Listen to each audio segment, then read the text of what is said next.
Disney, the happiest place on earth. A place where mice reside and live in a harmonious life. Riding around on steamboat willies.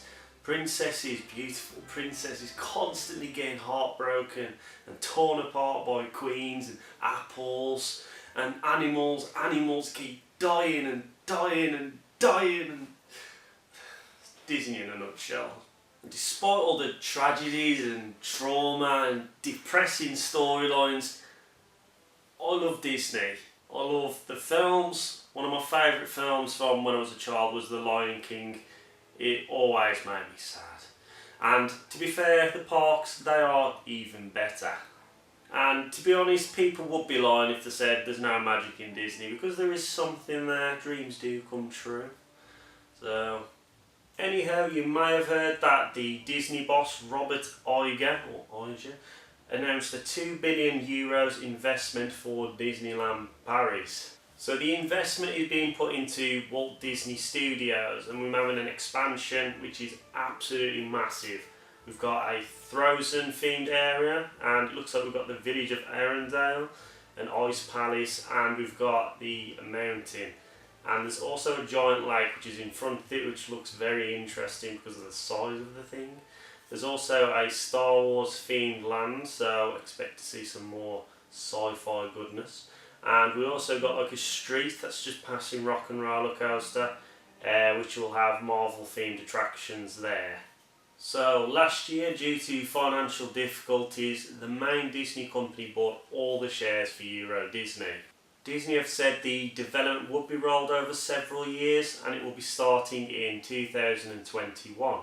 So what is most exciting is that this is the most ambitious and exciting project that Disneyland Paris have actually come up with since it opened back in the early 90s. So, all those years staring out the window. That doesn't really work, does it? So moving swiftly along, let's speculate.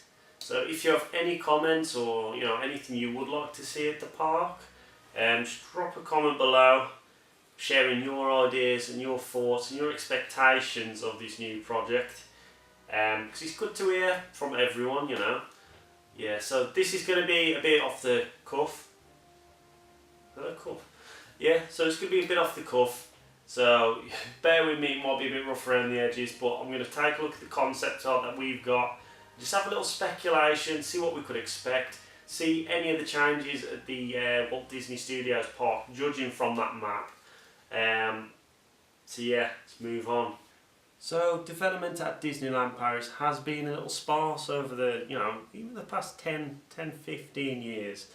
There's been little projects here and there. I mean, you've got Hype Space Mountain, which is a re-theme of Space Mountain. You've had Ratatouille, Crush's Coaster, but there hasn't been anything major for quite some time. So it is nice to see a development that's on the same level as those at the American Disney parks and the Asian parks coming to Europe for Disneyland Paris. So as you may already know, Disneyland Paris as a resort is massive, and funnily enough they only utilise about 50% of the land, and that includes 2 theme parks, so it's pretty impressive. Now with Disney buying all the shares for Euro Disney, it does make me think there's going to be some further developments through the resort. I am kind of hoping for another theme park, like maybe on the style of Epcot, Animal Kingdom, Disney Sea maybe, or something different, something new. What do you think? What do you reckon? Just comment down below what you want for a new Disney park at Paris. It could happen. It could be happening in the next 20 years maybe, or 30 years. Fingers crossed. Anyways, let's talk about that Frozen area in Walt Disney Studios. This looks to be by far the most striking out of the 3 new areas announced here. You have this ginormous mountain setting as a beautiful backdrop there, and I'm kind of getting Expedition Everest vibes from this. It may be the home of a brand new attraction or even a roller coaster. What would you like to see? I also have a feeling we may see some use of lighting effects where the ice is at night, further adding to that backdrop. Over on the right we have what appears to be Elsa's ice sculptured castle.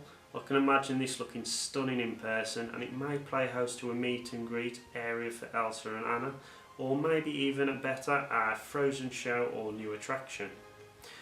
We also have here, hazarding a guess, the town of Arundel. This will most likely serve as a hub for frozen themed restaurants and shops, and perhaps the odd meet and greet section where you could hang out with Sven and Christoph. Sven, don't you think that's true? Below the frozen area you can see a very large lake with a boat travelling around it. I think this pretty much proves we'll be seeing a nighttime spectacular across the lake given its sheer scale. There are also stalls dotted around the lake and pathways branching from what looks like a car park, indicating a possible second entrance for the park. If you look carefully to the left from where the frozen area is, it appears what looks to be a potential show area or stage of some sort. It's very difficult to decipher. To the left of the lake we have a Star Wars area, which looks to be following suit from the proposed Galaxy's Edge at Walt Disney World in Florida, featuring an awesome looking model of one of the fighter ships and a sandy mountain as backdrop. This should look pretty damn impressive when built. In terms of attractions, I would welcome a Flight of Passage style pod race or even a planetary dogfight. A roller coaster would be interesting, but seeing as Hyperspace Mountain is just a stone's throw away, I remain sceptical. Finally is the Marvel strip alongside Rock and Roller Coaster. I can't really say much about this as there is not much to go by given the concept. We'll be seeing a Marvel themed attractions of course, hopefully taking a thread out of Universal's book with their phenomenal use of 4D on their rides. There's a large model of a ship at the end of the street. I'm unsure what Marvel IP this will be related to though. If you can figure it out, please comment below. As you can see, Studio Tram Tour and Armageddon have disappeared from the park to make way for the new developments. Will you miss these? And also Terror of Terror is still looking its usual self and not being touched by the Guardians of the Galaxy makeover. So Twilight Zones, you can sleep happily knowing that. So what would you like to see and what are you most excited for by this project? So comment below, anything you like to share, it'd be good to see. Me personally, I couldn't be any more excited for this. I did Walt Disney World last year and I did Pandora, the brand new Pandora, and I managed to get on Flight of Passage, albeit probably a 2-hour queue, but it was well worth it. It is generally the best ride I have ever been on, so if that's anything to go by, this new Disneyland project is going to be off the scales. So fingers crossed it's going to deliver, and fingers crossed, 2021 it starts, it'll probably be finished by, towards the end of the 2020s. Fingers crossed I'm not too old to ride these things, so see what happens. So for the latest video, just click on this one here. For a random video, click here, and to subscribe, I've got nothing special this time, so it's just going to be this video. Subscribe. It's free.